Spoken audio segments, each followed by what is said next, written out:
Again, everybody, ethics violations, and do they matter? Well, they give good meme material, I suppose, and this one's a very simple meme. I really quite like it. It's very clear, and yeah, the first sitting prime minister in history to be slapped with multiple ethics violations again and again and again. And does it matter?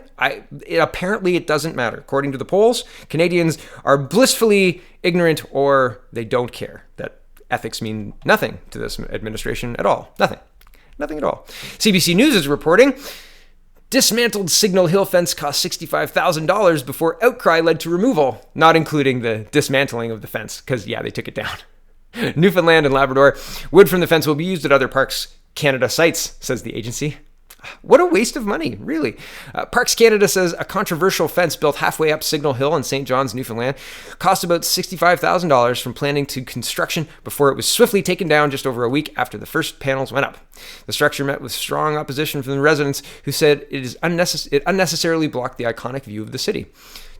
By Friday, all panels had been completely removed by the federal agency after it acknowledged earlier this week that intentions to improve visitor safety had missed the mark.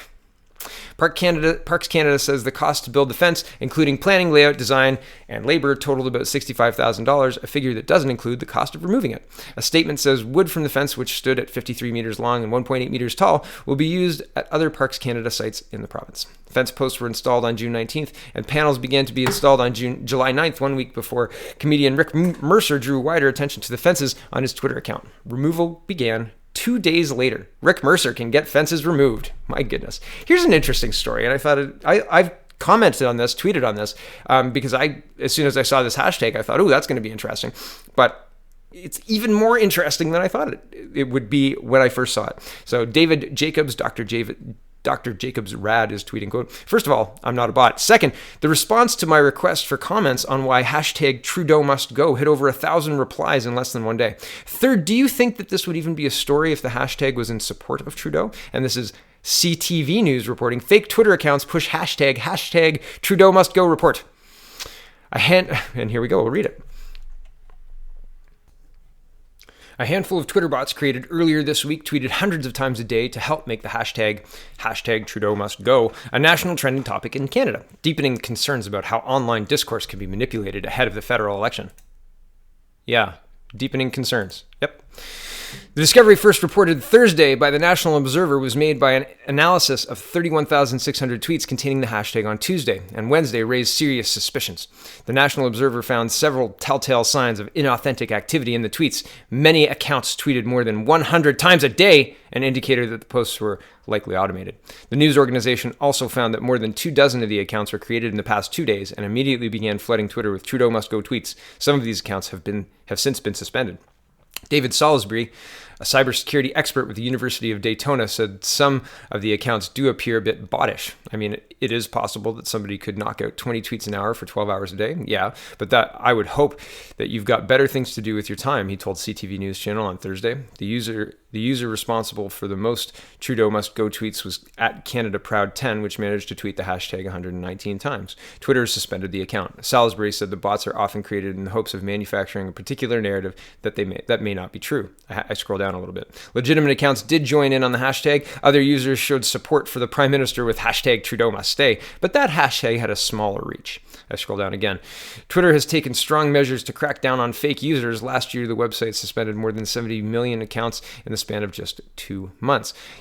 The interesting thing here is I'm still restricted. And I don't know what I did to get restricted. And I've sent in reports. I've tried to submit a phone number, but my phone number that I have and that they can call me on if they want to is not supported according to Twitter, and I don't know why. And I've asked them and they haven't responded. So I don't know what to do except to go to the election commissioner, which I will be doing, to wonder how to get this back, because I should have access to my Twitter. And I think that it's interesting that hashtag Trudeau must go is being attributed to bots, yet Twitter not telling a federal candidate what he did wrong, what rules he violated, and how to get his account access back is not news. But hashtag Trudeau must go is bots news.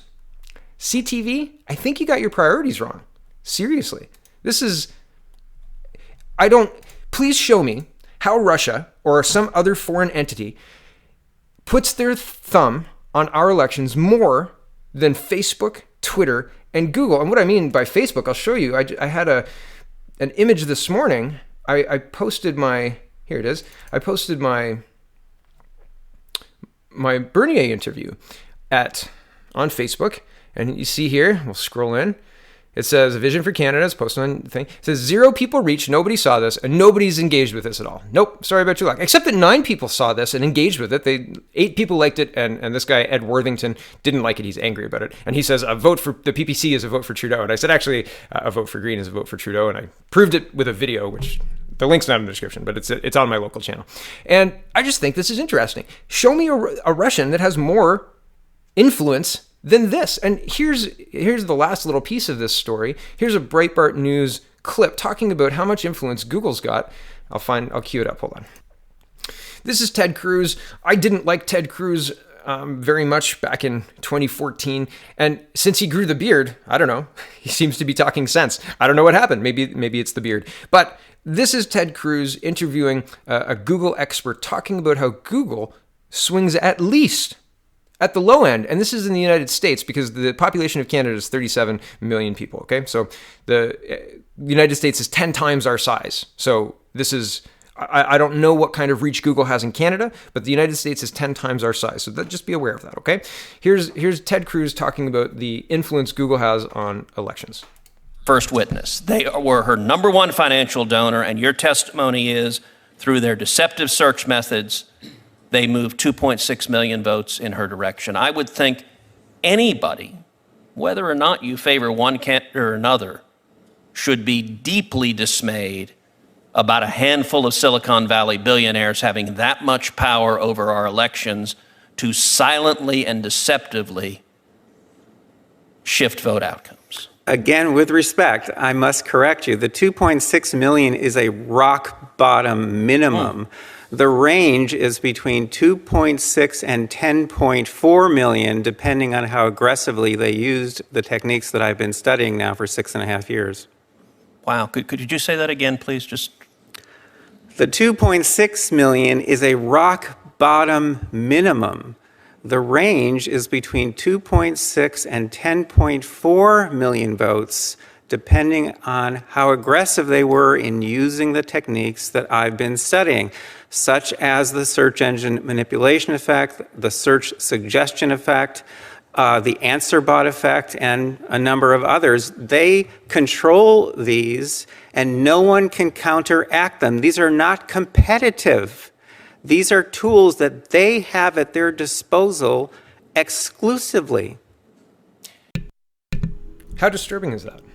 How disturbing is that there's absolutely no counter to this? There's absolutely no way to enforce or anything. And I'm not just talking about Twitter. I'm not speaking specifically of my Twitter ban. That's not what I'm complaining about. That's just another brick in the wall of evidence of this is very influential, this being our modern technology. And the technology is controlled by a bunch of billionaires in Silicon Valley, and they're shifting outcomes. Is this what we want? Is this how we enter a brave new world? Faith Goldy was completely shut out of the Toronto election. Mr. Bernier is being vilified in the press as racist, which is clearly not true. If you've looked at the party members, if you've looked at the candidates, you would see this is not a racist or misogynistic party. And yet, the attacks by the press continue, simply for discussing lower immigration numbers. And that's a fiscal policy. That's a fiscal policy. If there's no opportunity for people to come here, if there's no jobs, people don't want a handout. They don't want to be lied to. And so, there's a housing crisis in this country. There's a drug crisis in this country. There's a jobs crisis in this country, and people are talking about automation. What do we need all of this immigration for? We need to do what is economically responsible for Canada and the citizens that the Canadian government is responsible for, and that's the Canadians in Canada. So, it's interesting that Silicon Valley has this much influence in our election through Facebook, through Twitter, through Google. How do we go forward in a responsible way? I don't know. I don't know the answer to that, but I think we need to talk about it, and talk about it in a way that we're not slinging divisive, dangerous rhetoric. Thank you for watching. Check out the peoplespartyofcanada.ca and have a wonderful, wonderful day.